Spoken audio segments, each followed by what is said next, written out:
দুপুর বন্ধুরা, শুভ নববর্ষের আন্তরিক শুভেচ্ছা, প্রীতি ও ভালোবাসা সবার কাছে। সারা বছর খুব ভালো কাটুক, সবাই সুস্থ থাকো, ভালো থেকো। আজকে নববর্ষে আমার হেসেলে হচ্ছে স্পেশাল বানাচ্ছি। দেখো, আজকে বানাচ্ছি আমি চম্পারান চিকেন সব একবারে মেখে নিয়েছি মশলা দিয়ে। গোটা রসুন দিয়েছি, একটু গোলমরিচের গুঁড়ো, শুকনো লঙ্কা, জিরের গুঁড়ো, গরম মশলা গোটা সব দিয়ে দিয়েছি।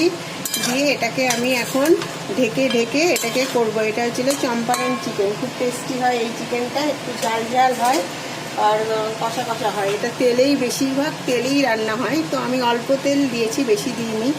যাই হোক, তো এটা এইভাবে রান্না করছি। আর রান্না করব হচ্ছিল, এই দেখো আমার ফ্রাইড রাইস হয়ে গেছে। এই যে ফ্রাইড রাইসটা আগে করে নিয়েছি।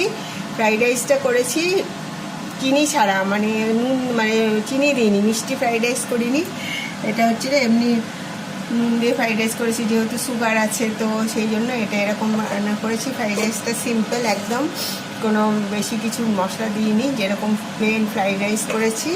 আর এইভাবে হচ্ছিল ভাজা, কুমড়ো ভাজা হবে। এই যে কুমড়ো ভাজার, কুমড়ো পাতলা পাতলা করে কেটে নিয়েছি। এখানে বেসন, একটু লঙ্কার গুঁড়ো, হলুদ গুঁড়ো, সুজি, কাঁচা লঙ্কা কুচি সব কিছু দিয়ে নিয়েছি। দিয়ে নিয়ে এটা এখন এটাকে একটা ব্যাটার বানাবো। এই যে এটাকে একটু ব্যাটার করব, একটু জল দিই।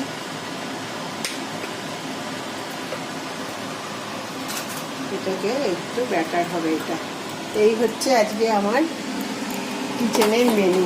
আশা করি সবার নববর্ষ খুব ভালো কাটবে, সারা বছর খুব ভালো থাকবে সবাই। আমার সাথে থেকো, পাশে থেকো, চ্যানেল সাবস্ক্রাইব করো। Bye bye.